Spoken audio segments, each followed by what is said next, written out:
তিরমিজি শরীফের হাদিস।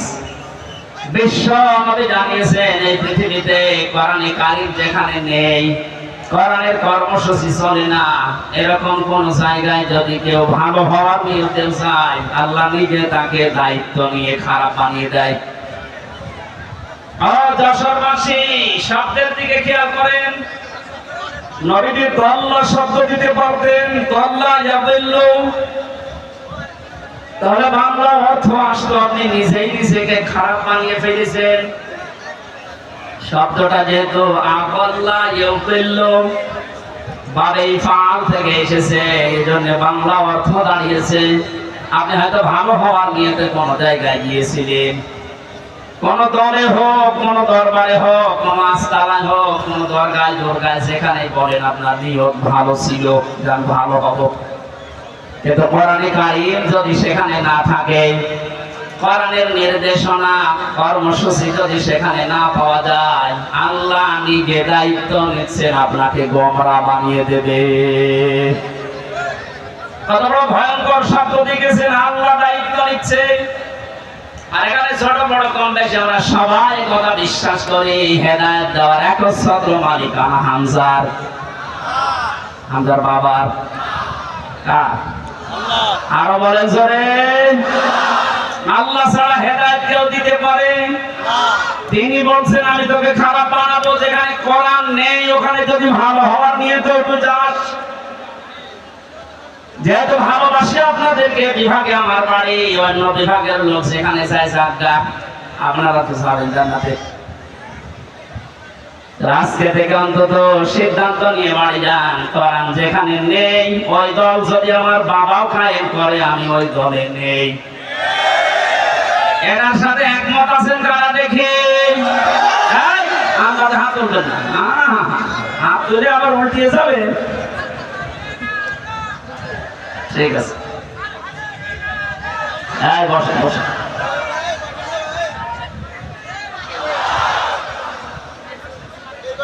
মামা ওয়াজ তো হয়ে গেছে, আবার ওয়াজ করা লাগবে?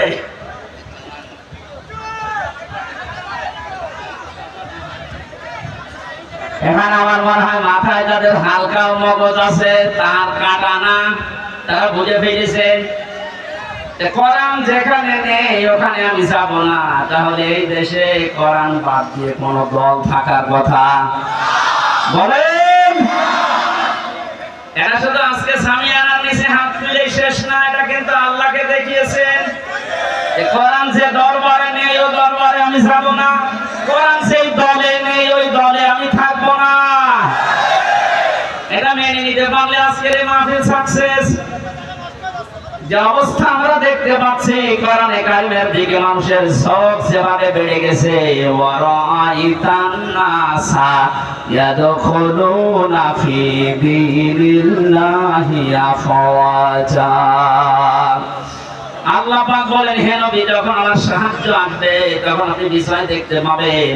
আর বিষয়ের যতগুলো ধাপ আছে তার প্রথম ধাপ এটা, বিষয় আসলেই মানুষ দলে দলে পালে পালে আমার ইসলামে প্রবেশ করবে। আগস্টের 5 তারিখের পর থেকে আজকের এই সেপ্টেম্বরের 10, 1 মাস 6 দিনের ব্যবধানে বাস্তবতা আমি যেটা দেখতে পাচ্ছি, বিবিসি নিউজ পেয়েছি, ওই 5 তারিখের আগে এদেশে 100 জনের মাত্র 16 জন মানুষ চাইতো যে ইসলামে দেশে কায়েম হোক। অথচ 1 মাস 5-6 দিনের ব্যবধানে গতকালকে রিপোর্ট বেরিয়েছে, এই দেশে এখন 100 জনের 34 থেকে 35 জন মানুষ চাচ্ছে দেশে ইসলাম কায়েম হোক। এই জরিপটা ভালো না খারাপ? কিছুদিন যেতে দেনে ভাবেন, মুক্ত পরিবেশে ইসলাম প্রচার করার ব্যবস্থা করেন, মানুষকে আপনি একটু ছাড় দেওয়ার চেষ্টা চালান। মুসলমান তো দূরের কথা, বহু হিন্দু এই 1 মাস 6 দিনের ভেতরে আমি মুসলমান বানিয়েছি, দলে দলে দলে দলে আসার চেষ্টা আছে। আর যারা হালকা সালেম ছিল, আমার বাড়ি কুষ্টিয়া হালসা, আমার বংশের 100 জনের 98 জন ছিল সালেম।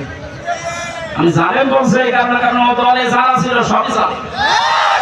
কথা বলছে জালেম না? 5 তারিখের 1:30 পর্যন্ত কেউ কল দেয়নি। বিকাল 5টার পরে আমার বংশের লোকজন বসে, বাবাজি কি হয়েছে? বলছে আমরা এখন আর আওয়ামী লীগ নেই, আমরা এখন জামাত ইসলাম। কিসের জামাত? আপনাদেরকে এখন নেওয়া হবে না, আর একটু পরে। এখানে ছোটখাটো জালেম যারা আছে ওরা কিন্তু অনেকে ঘুরে গেছে, এখন দেখছে যে না, বহু চেষ্টা চালালাম, এই কয়দিনে হালে পানি নেয়নি। 5 তারিখের পর থেকে এই পর্যন্ত আমরা প্রায় 8-9টা ইস্যু দাঁড় করাতে দেখেছি, একটাও এদেশে টেকে নাই। আর প্রথম চেষ্টা চালিয়েছিল হিন্দুদেরকে দিয়ে, বলেছিল সংখ্যালঘু। খুশির সংবাদ, বাংলা জামাত ইসলামের কেন্দ্রীয় আমির ডাক্তার শফিকুর রহমান ঘোষণা দিয়েছে এদেশে সংখ্যালঘু সংখ্যা গরু বলে কিছু নেই। হিন্দুদের এখন ভ্রমণের ভেতরে এই সাহস। আজকে একটা রিপোর্ট দেখলাম, এক হিন্দু জানিয়েছে এদের যদি ইসলামের হাতে তুলে দেওয়া যায় আমরা সব চাইতে বেশি নিরাপদে থাকবো। ওটা নিয়ে যখন হাতে পানি নেয়নি তখন চেষ্টা করছে, দেখি প্রধান বিচারপতিকে দিয়ে একটা চেষ্টা চালিয়েছে, পারে নাই। আমি কোর্টে ছিলাম, এরপরে চালিয়েছে আনসার দিয়ে। কিসের আনসার? কোথায় ছিলেন আপনি এতদিন? আপনার দাবি কোথায় ছিলেন 15 বছর? বলেন। 42,000 আনসার নিয়োগ দিয়েছে এই কয়েক বছরে, তার 32,000 গোপালগঞ্জে। আমাদের এখনো 63টা জেলার লোক আছে, আমরা কি ঘাস কাটবো? ভান্ডারপুরে একটা শেষ থাকে, জিপিএ 5 পেয়ে আমাদের চাকরি হয় না, আমাদের 2.2। তার মানে বোঝা যাচ্ছে যে দুর্বেশনকে আমরা ধরে ফেলেছি। আমার মনে হয় পুলিশ ছাড়া কিছুদিন যেভাবে দেশ চলেছে, পুলিশের মতো এত বড় বাহিনী ছাড়া যদি দেশ চলতে পারে, আনসার ছাড়া দেশ চলবে একার দুই। কোনো দরকার নেই, বাহিনী বিলুপ্ত করে দেন। এরপরে চেষ্টা চালিয়েছে ডাক্তারদেরকে নিয়ে, পারে নাই। এখন শুনছি সামনে ওদের দুর্বিসন্ধি গার্মেন্টসের কর্মীদেরকে লাগাবে, আশা করছে হালে পানি নেবে না। জালেমদের যা চরিত্র, 16 বছরে তো দেখেছি, ওরা দেখবেন গলন্দ ঘাটের এই বেশ্যাদেরকেও নামাবে। যাই করছেন কিছুতেই কিছু হবে না। অনেকে বুঝে ফেলেছেন যে না, জালেম যখন শেষ, অন্তত আমি আর জালেম হয়ে আল্লাহ টার্গেট হব না। কারণ জালেম যারা, এরা হামজা টার্গেট কার? বলেন। যশোরবাসী গান খাড়া করেন, কোরআনে কারীম জানাচ্ছে ইন্নামাস সাবিলু আলাল্লাযীনা ইয়াযলিমুনান নাস, ইলা আখির আয়াত। সূরা শুরা 25 নম্বর পারা 6 নম্বর পৃষ্ঠা 13 নম্বর লাইনের 42 নম্বর আয়াতে এটা তাফসীরে ইবনে কাসির আছে। ব্যাখ্যা সহ বলতে গেলে অনেক সময় লাগবে, যেহেতু আমি একটা আয়াত পড়েছি একটা টার্গেট নিয়ে।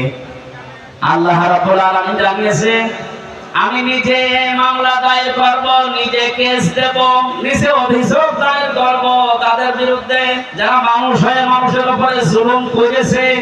সামনে করবে, এখন করছে না অনেকে জুলুম।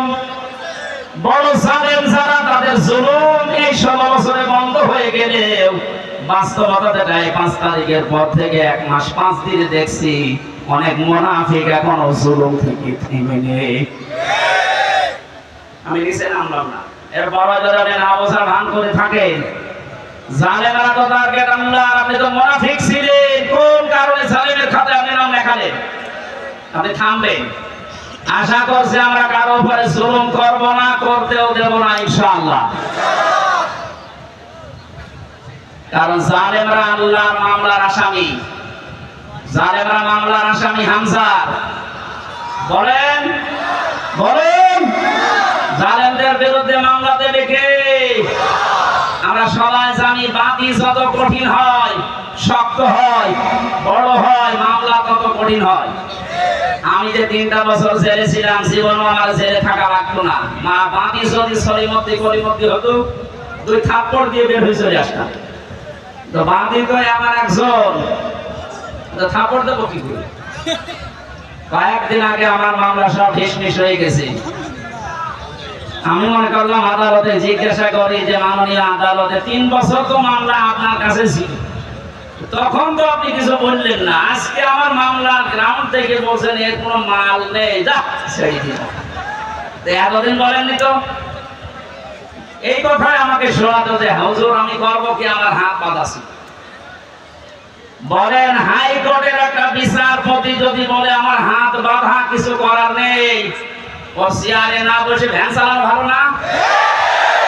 কোথায় পৌঁছিয়েছিল এদেশের বিভিন্ন বিভাগগুলো? কত বড় দুর্নীতিগ্রস্ত হলে বাংলাদেশের জাতীয় মসজিদের ইমামও পালিয়ে যায়। পৃথিবীর ইতিহাস তৈরি করে গেল, মসজিদের ইমাম পর্যন্ত পালিয়েছে।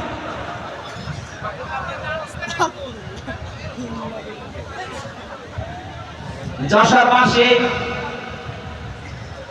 আমার মামলার যেহেতু বাদী ছিল এমন একজন আমার মাওলানা মামুনুল হকের, বহুবার মামলা আমরা তুলেছি, প্রায় 30 থেকে 31 বার। সিএমএম কোর্ট, জজ কোর্ট, হাইকোর্ট, যতবারই মামলা তোলা হয় বলে না উপরের নির্দেশ। কার? উপরের নির্দেশ ছাড়া হবে না। জানি যে আপনার দোষ নেই, কিন্তু হাত বাঁধা। মাননীয় আদালত এই দিন বলছে আমার হাত বাঁধা নেই, হাত খোলা। বৈষম্য বিরোধী ছাত্র আন্দোলনে যারা জীবন দিয়েছে প্রায় 1700-র উপরে মারা গেছে, আর 2700-র উপরে এখনো হাসপাতালে আছে। এদের যে 9টা দাবি ছিল, প্রথম দাবি সবার হাত আমরা খুলতে চাই। এক কথা বলেন, কারো হাত বাঁধা থাকবে না। এদেশে 1628 জন মানুষ আছে এই চেয়ারে, সব হাত বাঁধা ছিল, শুধু একটা হাত খোলা ছিল। যাই হোক, আপনার বলার দরকার নেই, আসলের নাম ধরা ঠিক। একটা হাত খোলা ছিল, বাকি 1628 জন যারা আছে সব চেয়ারের হাত বাঁধা, এখন হাত খুলে গেছে। আমরা চাই সংস্কার যখন আরম্ভ হয়েছে বাংলাদেশে, খুব তাড়াতাড়ি যারা দায়িত্বে আছে 1628 জন মানুষকে পাল্টিয়ে নতুন মানুষ এখানে নিয়ে আসে, কারণ এগুলো সব জালেমদের দোষর। প্রশাসনের আমার বাড়ির নিচতলায় একজন পুলিশ ভাড়া ছিল, ওদের 5 তারিখের পর থেকে কোথায় পালিয়েছে আল্লাহ জানে। অবস্থা লাইট দিয়ে উঠতে পারছে, ঘর যে তালা মারা, এই মারাই আছে। প্রশাসনের উপরে মানুষের আজ এই ক্ষোভ, এই রাগ, এই ঘৃণা মাত্র কয়েকটা কুলাঙ্গারের কারণে। এক কথা বলেন না কেন? বিশেষ করে SP Monirul, counter terrorism Asaduzzaman, DC Mannan, বাকিগুলোর নাম আমি ঘৃণা করি, ওদের নাম নেই না, কারণ ওগুলো মানুষ না, ওগুলো জানোয়ারের চাইতেও খারাপ। তারপরে একবার করে বলছি, এই যে বেনজির, কিসের বেনজির? বেনজির, এর কোনো নজির নেই দুনিয়ায়। এই সমস্ত হারামি খারাপি বদসাপ মানুষের কারণে আজ এই যে পেছনে পুলিশ দাঁড়িয়ে আছে, দেখলেই মানুষ ঘৃণা করছে। একটা সাধারণ মানুষের কি দোষ? যাদের কারণে এই বিভাগটা নষ্ট হয়েছে প্রত্যেককে বিচারের আওতায় আনা লাগবে। গুলির অর্ডার দিয়েছে, আরো ভিডিও করে দেখাচ্ছে, স্যার গুলি মারি একটা, মরে একটা, আর কেউ চাই না। কত বড় শয়তান! ওর বিবেক আছে? আমাদেরকে রিমান্ডে মাটির নিচে নিয়ে যেভাবে বিভিন্ন জিনিস দেখিয়েছে, আমার মনে হয় এই মানুষগুলোকে এখন ওই জিনিসগুলো দেখানো দরকার। আমার শেষ পর্যন্ত বলেছিল, যা বলতে বলছি যদি না বলেন, 11 ঘন্টা আমার টাঙিয়েছে। আমি বলি না বাড়িতে, কারণ এরা দুঃখ পাবে। এই কারণে চোখ কালো কাপড় দিয়ে বেঁধে রেখে, পেছনে হাত বেঁধে, ডান্ডা বেড়ি দিয়ে, মাথায় দড়ি দিয়ে 11 ঘন্টা টাঙিয়েছে। আমার 4 রক্ত নামাজ পড়তে দেয়নি, সব ইশারায় পড়েছিলাম। কথা শুনতে চাই। যে মানুষগুলো এর সাথে জড়িত ছিল এখন বলছে এদের মাফ করে দেন। না, এই মানুষগুলোর কোনো মাফ নেই। জামাতের কেন্দ্রীয় আমির ডাক্তার শফিকুর রহমান জানিয়েছে, যারা নির্দিষ্ট অপরাধী এদের মাফ নেই। কথা বলেন, এদেশের 18 কোটি মানুষ যদি আপনাকে মাফ করে দেয়, ব্যারিস্টার আরমানের বউ জীবন মাফ করবে না, আমার বউ মাফ করবে না। কোন কারণে আপনি আমাকে 3 বছর আটকালেন? কোন দোষ পাননি, 3টা বছর পরে বেকসুর খালাস দিলেন, তার মানে আদালত প্রমাণ পেয়ে আমার কোনো দোষ নেই। এক কথা বলে না কেন? বিনা কারণে যে আমাকে 3টা বছর আটক রাখলেন, যেখানে রাখলাম কিছু বলতাম না, এমন জায়গায় রেখেছিলেন, 80 কন্ডেম ছেলে, ওখানে থাকার উপযুক্ত আমি নাকি মারার মামলার আসামি? বলেন। আমার যে মামলা দিয়েছিল মূল্য চুরিও না, মূল্য চুরি করলেও শাস্তি দেয় না। আর আপনি ফাঁসির কন্ডেম ছেড়ে দিনের পর দিন, মাসের পর মাস, বছরের পর বছর বিচ্ছিন্ন রেখে দিয়েছে। আজ পর্যন্ত আমার মেয়েটা এখন স্বাভাবিক হয়নি, ছোট মেয়েটা আমার কাছে আসে না। আপনি হামজার মামলার আসামি তো হয়েছেন, আপনি আল্লাহর মামলার আসামি। সুতরাং আমি দাবি জানাচ্ছি, শুধু আমি না, আমার মতো 1,10,000 মানুষ এই বাংলাদেশের বিভিন্ন জেলে আছে। তার মনে হয় 100 জনের 70 জন কিচ্ছু জানে না। যাদেরকে এভাবে মিথ্যা মামলা দিয়ে বছরের পর বছর আটক রেখে যখন ছাড়ে নিরপরাধ বেকসুর খালাস দেয়, এটা 5টা বছর 10 বছর নষ্ট করলেন। যারা মামলার আয়ু থেকে উপর পর্যন্ত জড়িত প্রত্যেককে এভাবে 3 বছর 5 বছর জেলে থাকা লাগবে।